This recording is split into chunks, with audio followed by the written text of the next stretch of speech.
We make things. We use our hands, minds, and machines to build, to fix, to improve. We're known as do-it-yourselfers, home improvement fans, fix-it fanatics, inventors. At our core, though, we're all makers. So let's jump in and make something. Hi, I'm Ron Hazelton. Welcome to the show. Radon is a colorless, odorless gas that can seep into your home through basements, crawl spaces, or concrete slabs. How do you know it's present? Just how dangerous is it? And most importantly, how do you get rid of it? I'll answer all these questions today. There's something about an arched entryway that's pleasing to the eye and inviting to pass through.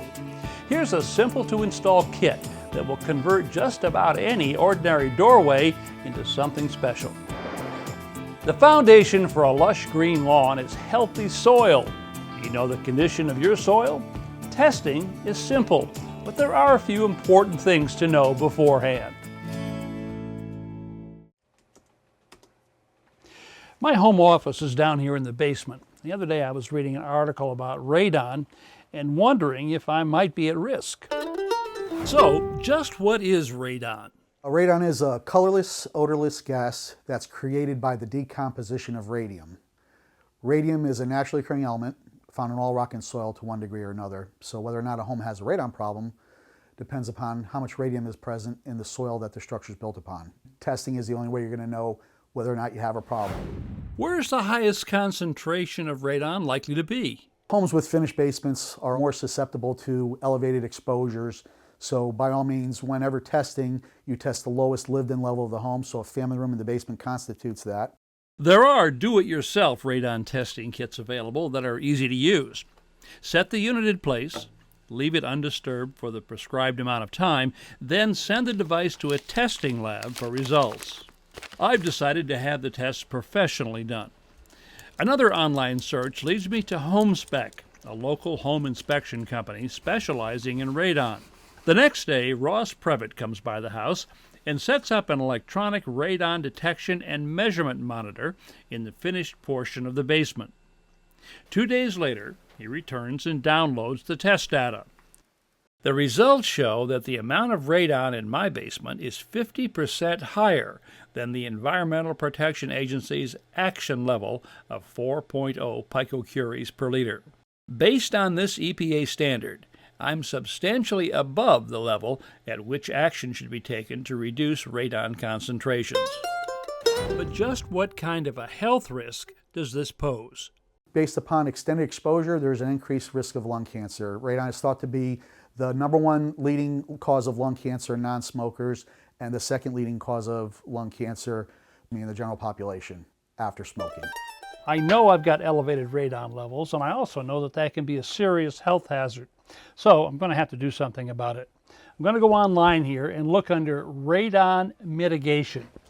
A search revealed several local companies. I decided to contact this one, Connecticut Basement Systems Radon. After an initial consultation, I elected to have them do the work. A few days later, Raphael and Javier arrived to install the system. A radon mitigation system draws air from beneath the basement slab through a hole bored into the floor. A pipe or duct is inserted into the hole and run outside where an inline fan expels the air and radon gas above the roofline. But how does radon get into the home in the first place? Radon enters the home via many different entry points, through the porosity of the concrete itself, through openings in the floor, whether it be through floor cracks, openings in the perimeter, floor drains and sump holes, dirt crawl spaces. Anywhere where there's any kind of permeability and there's a source underneath the home, radon will find a way in. Before the actual installation begins, the technicians bore 2 test holes on opposite sides of the basement floor. They apply suction to one of the holes and use a vacuum meter on the other. This test will verify that air beneath the slab can in fact be evacuated. With the test complete, a 3-inch hole is bored through the basement floor. A section of PVC pipe is inserted into the hole, and the gap around the pipe is sealed. 3-inch PVC is now run across the basement. The joints are cemented, and the pipe itself is hung from the joists with J-hook pipe hangers.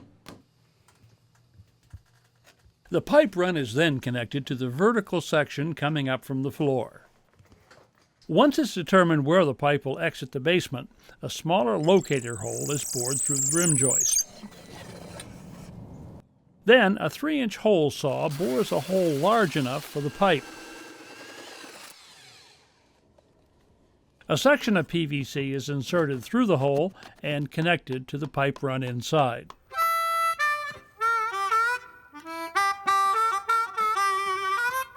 Next, a Radon mitigation fan, engineered to run 24 hours a day, 7 days a week, is attached to the 3-inch PVC and connected to a power supply. Although the fan will be running continuously, a weather-resistant switch is installed so the system can be shut off manually if needed. The PVC pipe is run horizontally to a location near the downspout, then upward and around the eave. The final section of pipe extends the run well above the roof line.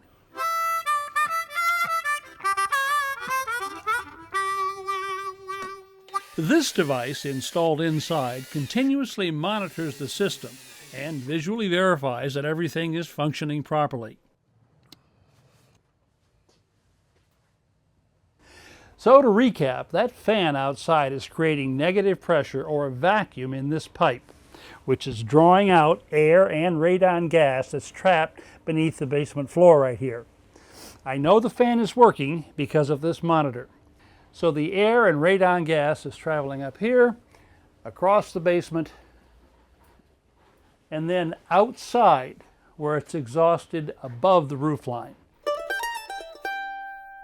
If you're buying a home, here's one final bit of advice from the experts. We recommend that every person who is interested in purchasing a property have a radon test performed prior to purchasing that home so they know what they're getting into. Some homes will test out higher in the wintertime versus the summertime. And so therefore, a person buying a home in the summertime who did a test, found a low reading, they never test again and think that they're protected.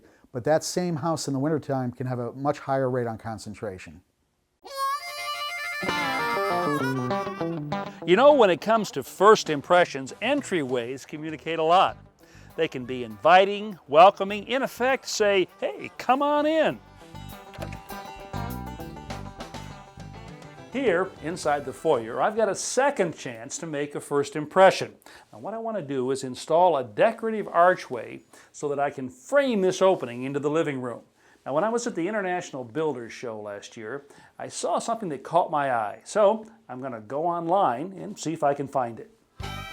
A Google search under Curved Archway Kit leads me to www.curvemakers.com. After a little bit of exploration around their website, I find what I'm looking for. So I place my order. A few weeks later, I get the word that the kit is on its way. So I go to work preparing the opening.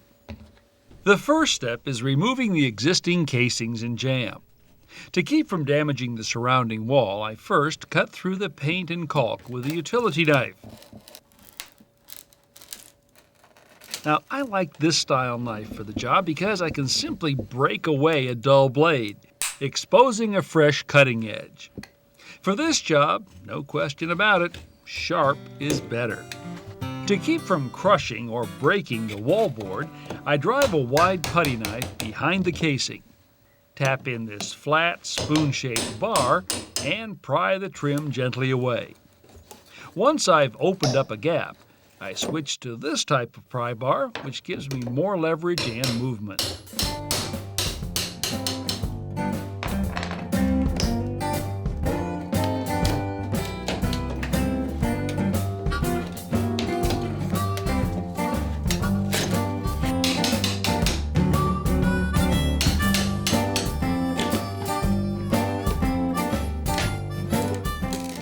It's not unusual for the casing to pull off the nails, leaving them still embedded. A pry bar or hammer will pull them out, but again, I use the wide putty knife to keep from damaging the wall.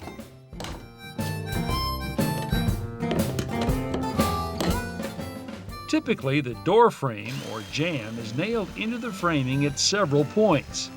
The nails are usually driven through shims. For me, the quickest way to free the frame is by cutting through the nails with a reciprocating saw, using a multi-purpose blade that's designed to cut both wood and metal nails. With all the nails cut, the door frame tilts right out of the opening. I'll also have to remove the baseboards, once again using the wide putty knife to protect the walls. Well, I've encountered a small hitch. It seems these switches are too close to the opening and will prevent the archway column from slipping into place. The solution is to move them a couple of inches to the left. First, I remove the switches from the electrical box and then begin cutting away the wallboard so I can gain access to the wiring.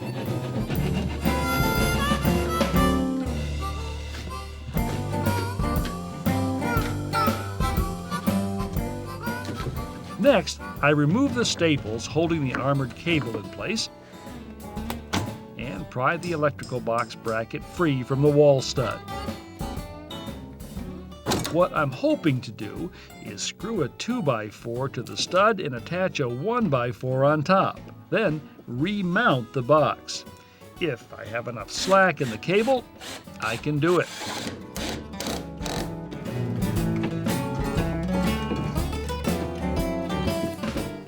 It works.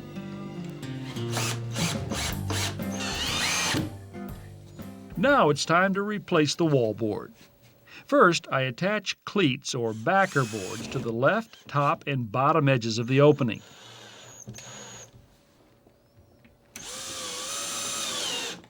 Then, using 80 grit sandpaper, I create a small bevel around the opening and on the edge of the patch. Then attach the drywall with several screws. This technique stabilizes the joint and, along with the bevel, will allow me to make a completely flush repair without the need for tape.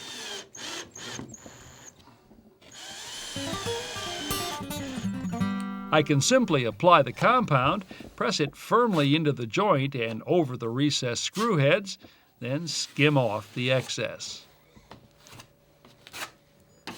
I'll let this dry, do a light sanding, and probably come back with a second coat.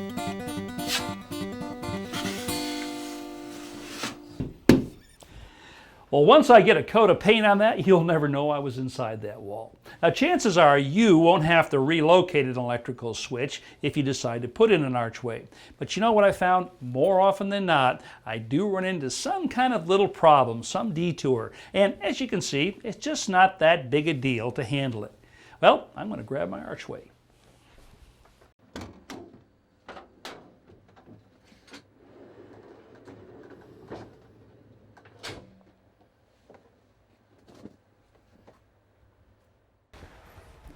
Well, this is my archway kit. Now, even though it's very detailed, it really only has 3 components: an archway header and 2 archway columns. You know, you're going to be really amazed at how easily this goes in. The first step in preparing the opening for the archway kit is installing 1x4 cleats to the framing on the upper corners.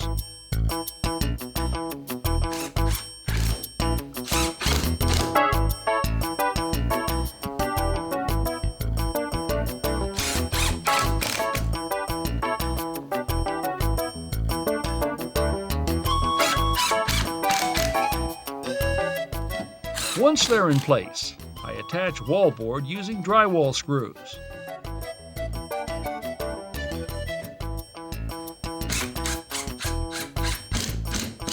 Now, I'm careful to countersink the screw head slightly, but not enough to break the paper face.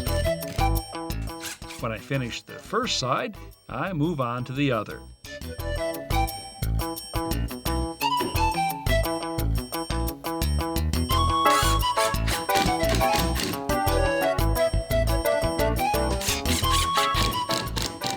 Now I put the columns into place temporarily and set a cardboard template that comes with the kit on top. With a marker, I trace the template outline onto the wallboard.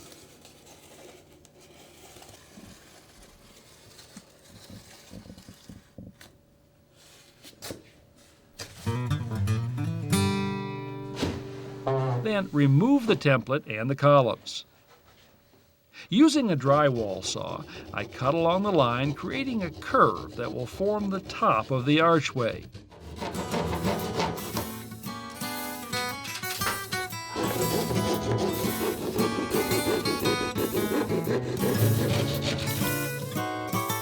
Finally, I apply joint compound to the seams and skim off the excess. With the modifications to the opening complete, I install the first column by slipping it over the edge and pushing it into place. Next, I slide the archway header into position and use a piece of 1x2 to brace it. Notice how I've cut the brace just a little long so that it forms a slight bend when it's wedged into position. Now I fit the second column over the left side of the opening.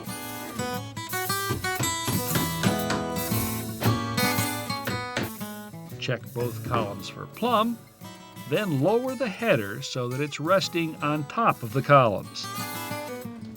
Finally, I use a finished nail gun to secure the columns and header to the framing. Just a few nails are all that's needed. The nail holes are easily filled with spackle. Then it's time to apply a coat of primer that will be top-coated with a semi-gloss enamel.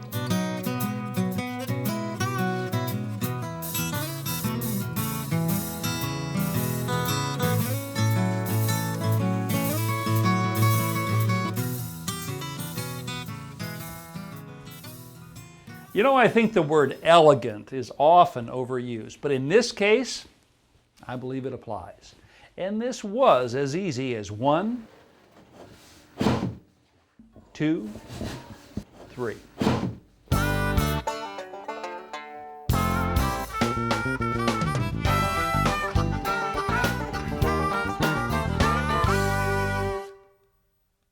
A lawn is only as good as the earth in which it's growing.